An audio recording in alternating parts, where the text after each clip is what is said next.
আসসালামু আলাইকুম। বাংলাদেশের প্রয়াত এক অভিনেতা তার নাটকের সংলাপে বলেছিলেন, সৃষ্টিকর্তা গাধাকে সৃষ্টি করার পরে তাকে বলেছিলেন, তোমাকে সারাদিন নিরলসভাবে অক্লান্ত পরিশ্রম করতে হবে, পিঠে বয়ে বেড়াতে হবে অনেক মালামাল। অক্লান্ত পরিশ্রম শেষে দিন শেষে তুমি খাবারের জন্য শুধুমাত্র পাবে ঘাস, আর তোমার আয়ু হবে 50 বছর। তখন গাধা করজোরে সৃষ্টিকর্তার কাছে মিনতি করে জানালেন যে আমি এত বছর বাঁচতে চাই না, আমার আয়ু কমিয়ে আমাকে 20 বছর দেয়া হোক। তখন সৃষ্টিকর্তা তার আবেদন মঞ্জুর করলেন, তাকে 20 বছর আয়ু দিলেন। এর পরবর্তীতে কুকুরকে সৃষ্টি করলেন। কুকুরকে সৃষ্টি করার পরে কুকুরকে বললেন, তুমি হবে মানবকুলের সবচেয়ে কাছের, তুমি মানুষের সবচাইতে কাছাকাছি থাকবে এবং তোমার খাবার হবে মানুষের উচ্ছিষ্ট, অর্থাৎ মানুষের ফেলে দেয়া যে খাবারটা, পরিত্যক্ত যে খাবারটা, সেই খাবারটা তোমাকে খেতে হবে, আর তোমার আয়ু হবে 30 বছর। তখন কুকুর বললেন যে হে সৃষ্টিকর্তা, আমি 30 বছর বাঁচতে চাই না, আমার আয়ু কমিয়ে আমাকে 15 বছর আয়ু দেয়া হোক। তখন সৃষ্টিকর্তা কুকুরের আবদারও মঞ্জুর করলেন। এর পরবর্তীতে সৃষ্টিকর্তা বানরকে সৃষ্টি করলেন। বানরকে বললেন, তোমার কাজ হবে এই ডাল থেকে ওই ডালে ঘুরে বেড়ানো আর নানান ফন্দি ফিকিরে মানুষকে বিনোদন দেয়া, হাসানো, আর তোমার আয়ু হবে 20 বছর। তখন বানর বললেন, হে সৃষ্টিকর্তা, আমি 20 বছর বাঁচতে চাই না, আমার 10 বছর আয়ু কমিয়ে আমাকে 10 বছর আয়ু দেয়া হোক। তখন সৃষ্টিকর্তা বানরকেও এই 10 বছর কমিয়ে তার আয়ুকাল দেয়া হলো 10 বছর। এরপরেই আসলো পুরুষ মানুষের পালা।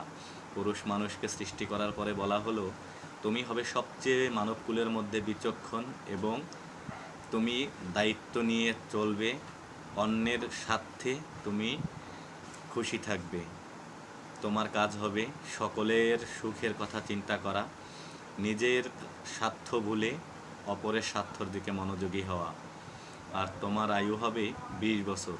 তখন পুরুষ মানুষ বলল, করজোরে বলল যে হে সৃষ্টিকর্তা, আমার আয়ু মাত্র 20 বছর কেন, আমার আয়ুকাল আরও বাড়িয়ে দেয়া হোক, আমি অনেক দিন বাঁচতে চাই।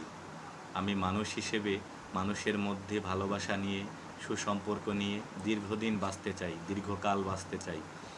আমাকে ওই গাধার রেখে যাওয়া 30 বছর আয়ু দেয়া হোক, আমাকে কুকুরের রেখে যাওয়া ওই 15 বছর আয়ু দেয়া হোক, আমাকে বানরের রেখে যাওয়া ওই 10 বছর আয়ু দেয়া হোক।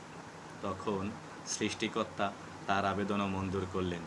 আর সেই থেকেই পুরুষ মানুষ পুরুষ হিসেবে বাঁচে 20 বছর, 30 বছর পরিবারের গ্লানি টানতে হয় গাধার মতো, আর কুকুরের মতো উচ্ছিষ্ট খাবার খেতে হয়। যখন সন্তান যে যা দেয় তখন তাই খেতে হয়, অর্থাৎ জীবনের শেষ সময়ে সন্তানরা তাকে যা খেতে দেয় তাই খেতে হয়।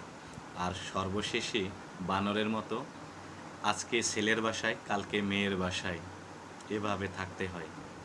পুরুষ মানুষের জীবন আসলেই এত সহজ না। পুরুষ না হলে বোঝা যায় না পুরুষের কষ্টটা কী। সত্যি মানবকুলের মধ্যে সবচেয়ে দায়িত্ববান বিচক্ষণ মানুষ হওয়ার পরেও পুরুষের কষ্টের কথা কেউ বুঝতে চায় না। পুরুষ সত্যি শক্তিশালী, তবে মানবিক দৃষ্টিকোণ থেকে ভীষণ অসহায়। ভালো থাকবেন। আসসালামু আলাইকুম।